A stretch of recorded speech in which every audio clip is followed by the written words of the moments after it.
नमस्कार मंडळी. आज मी आपल्या कोकणातल्या एका गोष्टीबद्दल बोलणार आहे, जे आपण सगळे पाहतोय पण बोलत नाही. ही जुनी घरे.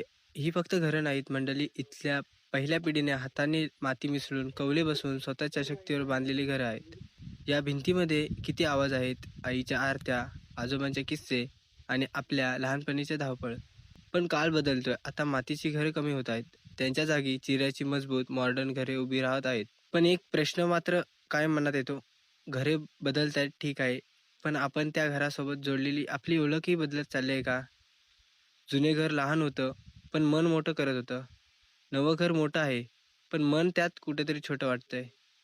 माझा उद्देश साधा आहे. चिऱ्याची घरं बांधा, प्रगती करा, पण पहिल्या पिढीने दिलेली आठवण, त्यांचा संस्कार मनातून कधीच जाऊ देऊ नका.